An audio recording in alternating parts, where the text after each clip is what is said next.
ഗൗരവമായ ഒരു വിഷയമുണ്ടായിട്ടും ദിവസങ്ങൾ കഴിഞ്ഞിട്ടും കേരളത്തിൻ്റെ മുഖ്യമന്ത്രി പ്രതികരിക്കുന്നില്ല. ഇത് കേരളത്തിലെ ജനങ്ങളെ മാത്രം ബാധിക്കുന്ന ഒരു കാര്യമല്ല. ലോകത്തെമ്പാടുമുള്ള അയ്യപ്പ ഭക്തന്മാരുടെ ഹൃദയത്തെ വേദനിപ്പിച്ച സംഭവമാണിത്. അവിടെയുള്ള ദ്വാരപാലക ശില്പങ്ങളടക്കം അടിച്ചുകൊണ്ട് പോയിട്ടും കേരളത്തിൻ്റെ മുഖ്യമന്ത്രി എന്തുകൊണ്ട് പ്രതികരിക്കുന്നില്ല? എന്തുകൊണ്ട് സംസാരിക്കുന്നില്ല? ഇത്രയും വലിയ തോതിലുള്ള ഒരു കള്ളക്കച്ചവടം നടന്നിട്ട് എന്തുകൊണ്ട് ഗവൺമെൻറ് പ്രതികരിക്കുന്നില്ല? ഞങ്ങൾ ആവശ്യപ്പെടുന്ന മന്ത്രി രാജിവെക്കണം. കാരണം മന്ത്രി ആ സ്ഥാനത്തിരുന്നാൽ ഈ അന്വേഷണം ഫലപ്രദമായി മുന്നോട്ട് പോകില്ല. കോടതി നിയോഗിച്ച ആളാണെങ്കിൽ പോലും സർവീസിലുള്ള ഉദ്യോഗസ്ഥരാണ് അന്വേഷിക്കുന്നത്. സർവീസിലുള്ള ഉദ്യോഗസ്ഥന്മാർ മന്ത്രി ഇരിക്കുമ്പോൾ നിഷ്പക്ഷവും നീതിപൂർവമായ ഒരു അന്വേഷണം നടക്കില്ല എന്നുള്ള ഭയപ്പാട് ജനങ്ങൾക്കെല്ലാവർക്കുമുണ്ട്. അതുകൊണ്ടാണ് മന്ത്രി രാജിവെച്ചുകൊണ്ടുള്ള ഒരു അന്വേഷണം വേണമെന്ന് നമ്മൾ ആവശ്യപ്പെടുന്നത്.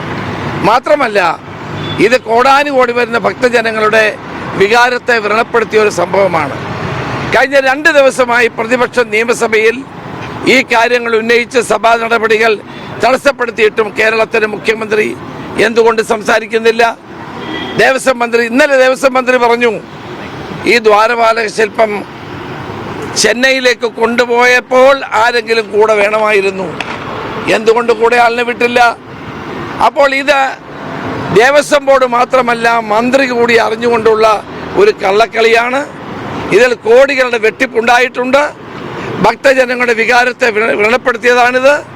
ശബരിമലയിലെ സ്വർണ്ണാഭരണം എന്നതിനപ്പുറം ഭക്തജനങ്ങളുടെ വികാരം കൂടി നോക്കുമ്പോൾ ഇതിന് വില എത്രയെന്ന് പറയാൻ കഴിയാത്ത നിലയിലാണ് ഇതിൻ്റെ കാര്യങ്ങൾ. അതുകൊണ്ട് ഇതിന് ഒരു പരിഹാരമുണ്ടാകണം.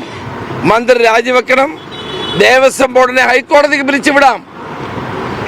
കേരള ദേവസ്വം ബോർഡിൻ്റെ ആക്ട് അനുസരിച്ച് ഹൈക്കോടതിക്ക് പിരിച്ചുവിടാം. ഹൈക്കോടതി ഇടപെട്ട് ദേവസ്വം ബോർഡിനെ പിരിച്ചുവിടുക കൂടി ചെയ്താൽ മാത്രമേ ഭക്തജനങ്ങൾക്കും സാധാരണ ജനങ്ങൾക്കും നീതി ലഭിക്കുകയുള്ളൂ.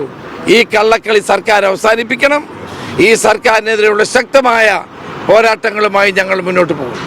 വിശ്വാസ സമൂഹത്തെയും ഭക്തജനങ്ങളെയും മുഴുവൻ വഞ്ചിച്ചുകൊണ്ടും ശബരിമല ഭക്തരെ മുഴുവൻ അപമാനിച്ചുകൊണ്ടും കേരളത്തിന് ഒരിക്കലും താങ്ങാനാവാത്ത വിധത്തിലുള്ള വലിയ ഒരു തെറ്റിലേക്ക് ശബരിമലയുമായി ബന്ധപ്പെട്ട് ഒരു പറ്റം കള്ളന്മാർ ഇത്രയും വലിയൊരു കൊള്ള നടത്തിയിട്ട് വിഗ്രഹം അടിച്ചു മാറ്റുന്ന ഉൾപ്പെടെ നടന്ന ശേഷം അതിനെല്ലാം സംരക്ഷണം കൊടുത്തുകൊണ്ട് നമ്മുടെ LDF ഗവൺമെൻറ് കേരളത്തിൽ ജനങ്ങളെ വെല്ലുവിളിക്കുന്ന സമീപനം എടുത്തിരിക്കുകയാണ്.